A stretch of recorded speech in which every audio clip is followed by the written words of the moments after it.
Cordial saludo. Mi nombre es Viviana Marcela Moreno Cardona, estudiante de la especialización en Neuropsicología de la Educación en la Corporación Universitaria Iberoamericana. En el presente video tengo el gusto de plantear el tema de las patologías de las funciones ejecutivas dentro del curso de Neurociencia Cognitiva con el profesor Jason Palacios. Como temas específicos dentro de las funciones y las patologías encontraremos la patología de la corteza orbitofrontal, la patología de la corteza dorsolateral, la patología de la corteza ventromedial. A manera introductoria, encontramos que es de gran importancia identificar las patologías de las funciones ejecutivas, las cuales pueden definirse como alteraciones en el conjunto de las capacidades cognitivas necesarias para controlar y autorregular nuestra propia conducta. En otras palabras, las funciones ejecutivas nos permiten establecer, mantener, supervisar, corregir y alcanzar un plan de acción dirigido a una meta. Asimismo, caracterizar el efecto que tienen las alteraciones emocionales en el individuo cuando después de una lesión cerebral se reencuentra nuevamente con su contexto inmediato, que le exige retomar las relaciones afectivas familiares y laborales e igualmente observar la manera como se adapta al mundo que lo espera. Finalmente, este trabajo intentará contribuir y avanzar en el estudio de las emociones, como el diagnóstico de las alteraciones de la conducta y de la emoción. Funciones ejecutivas.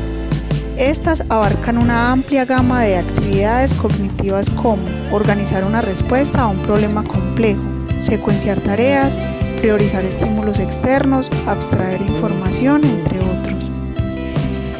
Se encuentran altamente relacionadas con el lóbulo frontal debido a que sus funciones apoyan y suponen otros procesos como la activación de patrones motores complejos, la organización del lenguaje y la selección de comportamientos sociales apropiados.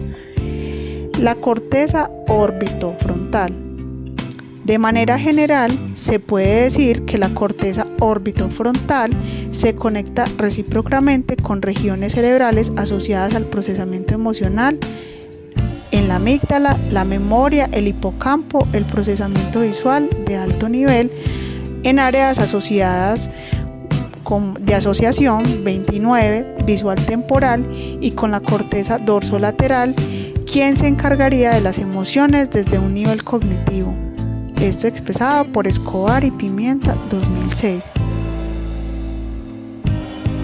Dentro de las patologías podemos encontrar que es habitual que las lesiones de la corteza orbitofrontal deriven en la aparición de conductas agresivas, limitaciones en la capacidad de vincularse con otros y tener empatía, desvinculación social y desobediencia a las normas sociales, apatía, incapacidad para generar, iniciar o mantener planes y un elevado nivel de desinhibición que influyen en dificultades para controlar sus impulsos, incluyendo adicciones, actividad sexual, alimentación o agresividad, y que puede llevar a generar problemas legales.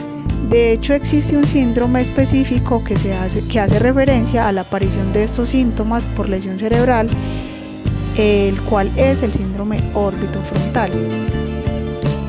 Estas patologías pueden darse por diferentes tipos de lesiones, como por ejemplo por traumatismos craneoencefálicos, laceraciones, presencia de tumores cerebrales o infecciones o accidentes cerebrovasculares.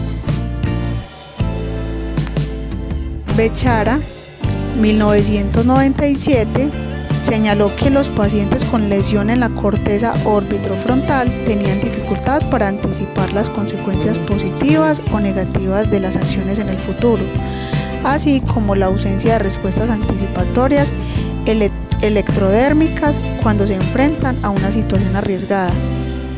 Igualmente, su capacidad de aprendizaje y de reversión de asociaciones estímulo-refuerzo. Esto fue ratificado por Berlin en 2004. La corteza prefrontal dorsolateral sirve como área cortical más altamente responsable de la planificación motora, la organización y la regulación. Desempeña un papel importante en la integración de la información sensorial y como tecla de acceso y regulación de la función y acción intelectual. La corteza prefrontal dorsolateral se encuentra en la región frontal de la corteza cerebral, que ocupa las partes más rostral de la circunvolución frontal superior y la circunvolución frontal media. También está involucrada en la memoria de trabajo. Sin embargo, la corteza prefrontal dorsolateral no es exclusivamente responsable de las funciones ejecutivas. Todo el complejo de la actividad mental requiere de circuitos corticales y subcorticales adicionales con los que está conectada. Patologías de la corteza dorsolateral. El daño en la corteza prefrontal dorsolateral puede resultar en el síndrome disejecutivo, lo que lleva a problemas con el afecto, el juicio social, la memoria de trabajo, el pensamiento, la flexibilidad cognitiva, la planificación, el control de impulsos y la intencionalidad. Detección de procesamiento de errores, atención a voces humanas, procesamiento de estímulos emocionales, razonamiento inferencial, toma de decisiones, planificación, cálculo, procesamiento, atribución a intencionalidades, procesamiento de dolores familiares, procesamiento de emociones placenteras y desplacenteras, respuesta a estímulos térmicos dolorosos. La corteza ventromedial. Esta recibe información directa del área tegmental ventral de la amígdala, del sistema olfatorio, del tálamo dorsomedial, de la corteza temporal y de diferentes regiones de la corteza frontal. Patologías de la corteza ventromedial. La neuroanatomía de las lesiones de la corteza prefrontal ventromedial la ubican en el área 11, 12, 25 y una porción del área 32 de Brodmann. Dentro de las alteraciones se encuentran la personalidad y en estos pacientes se destacan por ser apáticos, irritables, desinhibidos socialmente y muestran conductas un poco descaradas y también sufren cambios en la toma de decisiones. Poco o ningún déficit intelectual, falta de empatía, impulsividad, irresponsabilidad. Poco o ningún déficit intelectual, esto podría explicar el comportamiento inadaptado, el déficit de la corteza, de esta corteza también se ha asociado con un deterioro en el pensamiento futuro y por ende una incapacidad para anticipar las consecuencias futuras y expresan una capacidad disminuida por crear escenarios futuros e imaginarios y finalmente tienden a elegir decisiones de más riesgo. Toma de decisiones.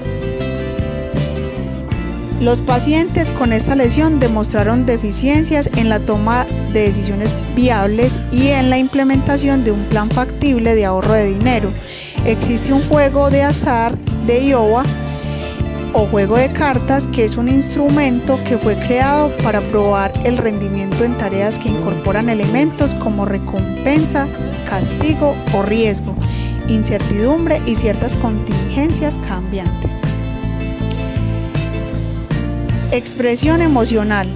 Uno de los cambios más llamativos que resultan de este daño se relaciona con esta expresión de emociones, como puede ser la apatía, el efecto borroso, la falta de empatía, la irritabilidad y la regulación emocional.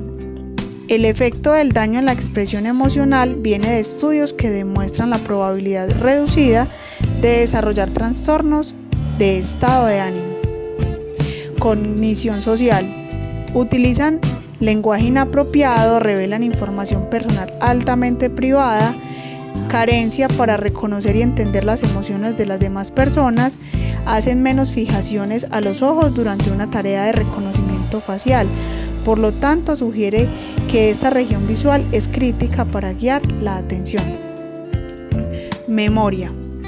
Además de los déficits sociales y emocionales descritos hasta este punto, el daño también altera la memoria y particularmente a lo que corresponde a la confusión como un posible mecanismo que explica el porqué del daño de la corteza. Resulta en la confusión de la incapacidad de suprimir memoria y esquemas de memorias irrelevantes. Etiología. Este daño puede deberse a las meningiomas o derrames cerebrales como un antecedente de un daño cerebrovascular, isquémico o hemorrágico y lesión traumática. Para finalizar mi presentación, quiero agradecer la atención de todos ustedes y espero haber sido clara con la información brindada. Hasta otra ocasión.